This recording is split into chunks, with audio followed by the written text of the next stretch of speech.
Hello and welcome back. तो आज के इस वीडियो में हम जानेंगे कि हिंदू धर्म में पूजा पाठ को बड़ा महत्व दिया गया है। ऐसा कहा जाता है कि पूजा करने से भगवान की कृपा सदैव अपने भक्तों पर बनी रहती है। लेकिन कई बार ऐसा देखा गया है कि कुछ लोग हमेशा इस बात की शिकायत करते हैं कि वो पूजा तो कर रहे हैं लेकिन उन्हें पूजा का फल नहीं मिल रहा है। वो समझ नहीं पाते कि ऐसा क्यों हो रहा है।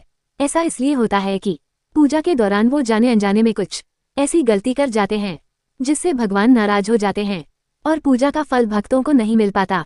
सुखी और समृद्धिश्री जीवन के लिए देवी देवताओं की पूजा करने की परंपरा काफी पुरानी समय से चली आ रही है। आज लगभग सभी घरों में देवताओं की पूजा अवश्य की जाती है।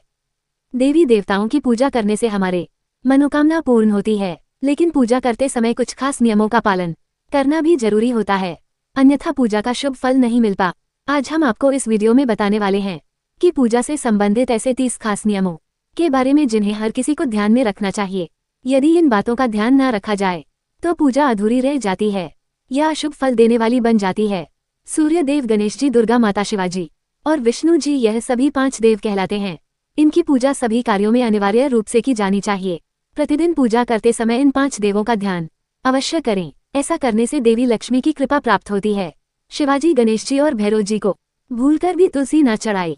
इन्हें तुलसी चढ़ाना वर्जित होता है। माँ दुर्गा को ध्रुव नहीं चाहिए। ध्रुव भगवान गणेश जी की प्रिय है, लेकिन दुर्गा माँ को ध्रुव चढ़ाना अशुभ होता है। तुलसी के दल कभी भी बिना स्नान की नहीं तोड़ने चाहिए। शास्त्रों के अनुसार यदि कोई बिना नहाए ही तुलसी के पत्तों को तोड़ता है या फिर उसका पूजन करता है तो ऐसे पत्तों को भगवान स्वीकार नहीं करते। प्लास्टिक की बोतल में अथवा किसी अपवित्र धातु के बर्तन में गंगाजल कभी नहीं रखना चाहिए। अपवित्र धातु जैसे कि एल्यूमिनियम और लोहा, गंगाजल को हमेशा तांबे के बर्तन में रखना ही शुभ होता है। स्त्रियों को अपवित्र अवस्था में और पुरुषों को शंख नहीं बजाना चाहिए। यदि इस नियम का पालन न किया जाए और शंख बजा दिया जाए तो वहां से देवी लक्ष्मी रूठकर चली जाती है। मंदिर में अथवा देवी देवताओं की मूर्ति के सामने कभी भी पीठ दिखाकर नहीं बैठना चाहिए। ऐसा करना अशुभ माना जाता है। केतकी का फूल शिवलिंग पर नहीं चढ़ाना चाहिए। ऐसा करना शास्त्रों में वर्जित बताया।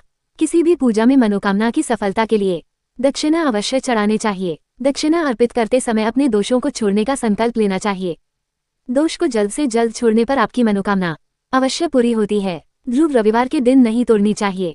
ऐसा करना अशुभ फलों का कारण बन सकता है। माँ लक्ष्मी को विशेष रूप से कमल का फूल अर्पित किया जाता है। इस फूल को आप धोकर पुनः अर्पित कर सकते हैं। शास्त्रों के अनुसार शिवजी को बेलपत्र काफी प्रिय है और बेलपत्र भी 6 महीने तक वासी नहीं होता, यानी कि इसे जल चिरकर फिर से शिवलिंग पर अर्पित किया जा सकता है।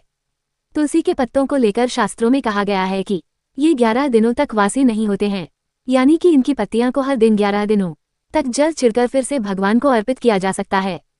आमतौर पर फूलों को हाथ में रखकर हाथ से ही भगवान को अर्पित किया जाता है, लेकिन ऐसा नहीं। फूलों को चढ़ाने के लिए किसी पवित्र पात्र में रखना चाहिए और इसी पात्र से फूलों को भगवान को अर्पित करना चाहिए। तांबे के बर्तन में चंदन या घिसा हुआ चंदन अथवा चंदन का पानी नहीं रखना चाहिए। इसे अशुभ माना जाता है। शास्त्रों के अनुसार जो व्यक्ति ऐसा करता है वह रोगी बन जाता है। बुधवार और रविवार को पीपल के वृक्ष के नीचे जल नहीं चढ़ाना चाहिए। शास्त्रों के अनुसार इसे वर्जित माना गया है। पूजा हमेशा पूर्व या फिर उत्तर दिशा की और मुख रखकर ही करनी चाहिए। यदि संभव हो सके तो सुबह 6 से 8 के बीच पूजा अवश्य करें। पूजा करते समय आसन को लेकर ये बात ध्यान में रखी जाए कि जिस आसन पर आप बैठकर पूजा करते हैं वह उनका बना हो। उनका आसन सबसे श्रेष्ठ होता है। घर के मंदिर में सुबह और शाम ज्योत अथवा दीपक जरूर जलाएं। एक दीपक तेल और एक दीपक घी का होगा तो बहुत शुभ होगा। पूजन कार्य और आरती पूरी होने के बाद इस स्थान पर खड़े होकर 3 बार परिक्रमा अवश्य लगाएं। ऐसे करने पर ही पूजा हो सफल माना जाता है। रविवार, एकादशी, द्वादशी, संक्रांति और संध्या काल के समय में तुलसी के पेड़ नहीं तोड़ने चाहिए। भगवान की आरती करते समय ध्यान रखें कि भगवान के चरणों को बार बार आरती ना ही करें। 2 बार, मुख की 1 बार या फिर 3 बार आरती करें और इस प्रकार भगवान के समस्त अंगों की कम से कम 7 बार आरती अवश्य करनी चाहिए। पूजा घर में मूर्तियां 1, 3, 5, 7, 9 या फिर 11 इंच तक की ही होनी चाहिए। इससे बड़ी मूर्ति अथवा घड़ी अवस्था में मूर्तियां नहीं रखनी चाहिए। देवी लक्ष्मी, देवी सरस्वती और गणेश जी की मूर्ति को तो खड़ी अवस्था में भूलकर भी ना रखें। गणेश और देवी की प्रतिमा 33 शिवलिंग, 2 शालिग्राम, 2 सूर्य प्रतिमा, 2 गोमती चक्र, 2 की संख्या में कभी भी नहीं रखना चाहिए। ऐसा होना बहुत ज्यादा अशुभ माना जाता है। मंदिर की शेल्फ के ऊपर भगवान के वस्त्र, पुस्तकें, आभूषण आदि नहीं रखना चाहिए। इसके अलावा मंदिर में पर्दा बहुत ही आवश्यक होता है। मंदिर में पर्दा जरूर लगाकर रखना चाहिए। मंदिर में माता पिता अथवा पूर्वजों की तस्वीर नहीं रखती चाहिए। इन्हें घर के नेतृत्व पूर्ण में रखना चाहिए और भगवान शिव की आदि परिक्रमा करनी चाहिए। पूजा में प्रयोग किया जाने वाला दीपक शुद्ध साफ सुथरा अथवा रोज धुला हुआ होना चाहिए। दीपक को रोज धोना चाहिए और साफ सुथरे दीपक को ही भगवान के सामने प्रज्वलित करना चाहिए। और एक बार ज्योति जलती है उसको पुनः से प्रयोग में नहीं लाना चाहिए।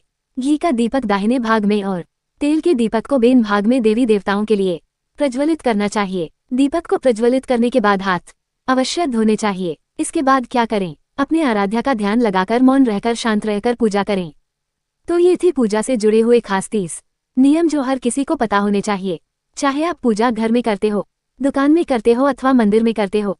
अगर आप इन नियमों को ध्यान में रखते हुए पूजा करेंगे तो आपकी हर मनोकामना पूरी होगी और भगवान आप पर हमेशा प्रसन्न रहेंगे। तो आप इनमें से क्या क्या करते हैं कमेंट बॉक्स में जरूर बताएं।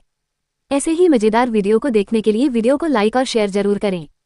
मिलते हैं नेक्स्ट वीडियो में। बाय।